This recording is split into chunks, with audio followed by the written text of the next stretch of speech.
Hi hello നമസ്കാരം. Doctor Aparna സ്വാസ്ഥ്യരക്ഷയിലേക്ക് ഏവർക്കും സ്വാഗതം. ഞാൻ നിങ്ങളുടെ സ്വന്തം ഡോക്ടർ അപർണ അല്ല.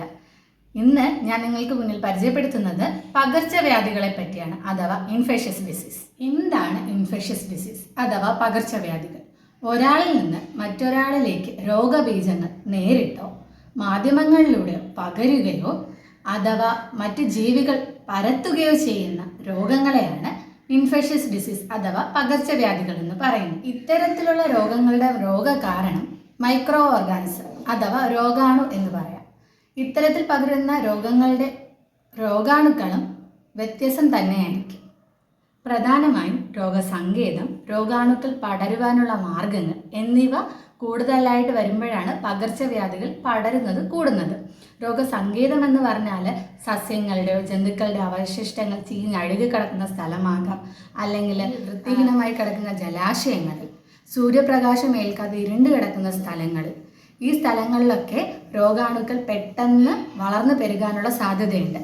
ഇങ്ങനെ പെരുകുന്ന രോഗാണുക്കൾ കാറ്റിലൂടെയോ വായുവിലൂടെയോ വെള്ളത്തിലൂടെയോ അല്ലെങ്കിൽ നമ്മൾ കഴിക്കുന്ന ഭക്ഷണത്തിലൂടെയോ ഈച്ച, കൊതുക് എന്നിവ വഴിയോ നമ്മുടെ ശരീരത്തിലേക്ക് രോഗാണുക്കളെ കൊണ്ടെത്തിക്കുകയും രോഗം വരുത്തുകയും ചെയ്യുന്നുണ്ട്. ഈ രോഗാണുക്കൾ നമ്മുടെ ശരീരത്തിൽ പ്രവേശിച്ചതിന് ശേഷം വളരുകയും വിഷം ഉൽപ്പാദിപ്പിക്കുകയും ചെയ്യും.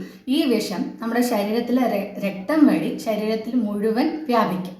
ഇതിൻ്റെ ഫലമായിട്ട് നമ്മുടെ ശരീരത്തിൽ തന്നെയുള്ള WBC അതായത് വൈറ്റ് ബ്ലഡ് സെൽസ് ഇതിനെതിരെ പ്രവർത്തിക്കുകയും രോഗപ്രതിരോധ ശേഷി കൂടുതലുള്ള ആളുകളിൽ ഈ രോഗാണുവിൻ്റെ ശക്തി കുറഞ്ഞ് രോഗം വരാതെയും എന്നാൽ രോഗപ്രതിരോധ ശേഷി കുറഞ്ഞവരിൽ രോഗം വരുത്തുകയുമാണ് ചെയ്യുന്നത്. രോഗാണുക്കൾ പല രീതിയിലാണുള്ളത്.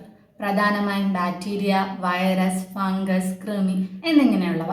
ഇവ പ്രധാനമായും പരത്തുന്ന രോഗങ്ങൾ നോക്കുകയാണെങ്കിൽ കോളറ, ടൈഫോയിഡ്, ജോണ്ടിസ് എന്നിങ്ങനെ നീണ്ടുപോകും. നമുക്ക് പകർച്ചവ്യാധി വരാനുള്ള കാരണം നമ്മൾ പൊതുവെ നോക്കുകയാണെങ്കിൽ നാം തന്നെയാണ്. എന്താന്ന് വെച്ചാൽ പരിസര മലിനീകരണം, പിന്നെ അശ്രദ്ധമായ ലൈഫ് സ്റ്റൈല്, അതുപോലെ തന്നെ ഭക്ഷണ പദാർത്ഥങ്ങൾ പ്രോപ്പറായിട്ട് വാഷ് ചെയ്ത് കുക്ക് ചെയ്ത് കഴിക്കാതിരിക്കുമ്പോൾ, അതുപോലെ തന്നെ പകർച്ചവ്യാധി ഉള്ള ആളുകളുമായിട്ട് ഇടപഴകുമ്പോൾ ഉള്ള ശ്രദ്ധക്കുറവ് കൊണ്ട് നമുക്ക് പകർച്ചവ്യാധികൾ വരാം. ഇനി പകർച്ചവ്യാധി വരാതിരിക്കാനും വന്നു കഴിഞ്ഞാൽ മറ്റുള്ളവരിലേക്ക് പകരാതിരിക്കാനും നാം കുറച്ച് കാര്യങ്ങൾ ശ്രദ്ധിക്കണം. അതിൽ പ്രധാനമായിട്ടും നമ്മുടെ രോഗപ്രതിരോധ ശേഷി കൂട്ടുക എന്നത് തന്നെയാണ്. രോഗപ്രതിരോധ ശേഷി കൂട്ടാൻ പ്രധാനമായും നമ്മെ സഹായിക്കുന്നത് നമ്മുടെ ഭക്ഷണം തന്നെയാണ്. അതായത് വിറ്റാമിൻസ്, പ്രോട്ടീൻസ്, കാർബോഹൈഡ്രേറ്റ്, മിനറൽസ് എന്നിവയൊക്കെ അടങ്ങിയിരിക്കുന്ന ഫുഡ് കൂടുതലായിട്ട് കഴിക്കുക. അതിൽ പ്രധാനം വിറ്റാമിൻ C അടങ്ങിയിരിക്കുന്ന ഫുഡ് കഴിക്കുന്നത് രോഗപ്രതിരോധ ശേഷി കൂട്ടാൻ വളരെയധികം സഹായിക്കും.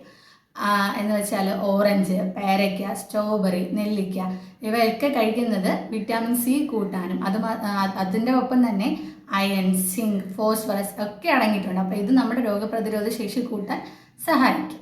ഇതുകൂടാതെ മുട്ട, പാൽ, പയർവർഗ്ഗങ്ങൾ, പച്ചക്കറികൾ ഇതൊക്കെ നമ്മുടെ ഭക്ഷണത്തിൽ ഉൾപ്പെടുത്തുന്നത് നല്ലതാണ്.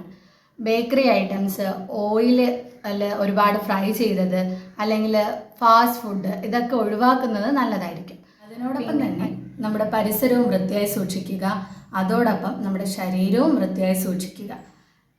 ചുരുക്കി പറഞ്ഞാൽ നാം ശ്രദ്ധയോടെ ശരിയായ രീതിയിൽ നമ്മുടെ ജീവിതം മുന്നോട്ട് കൊണ്ടുപോവുകയാണെങ്കിൽ പകർച്ചവ്യാധിയെ പേടിക്കേണ്ട കാര്യമില്ല. അപ്പോൾ ഈ വീഡിയോ എല്ലാവർക്കും ഉപകാരപ്രദമായെന്ന് വിശ്വസിക്കുന്നു. പുതിയൊരു വീഡിയോയിലൂടെ വീണ്ടും കാണുന്നത് വരേക്കും നന്ദി.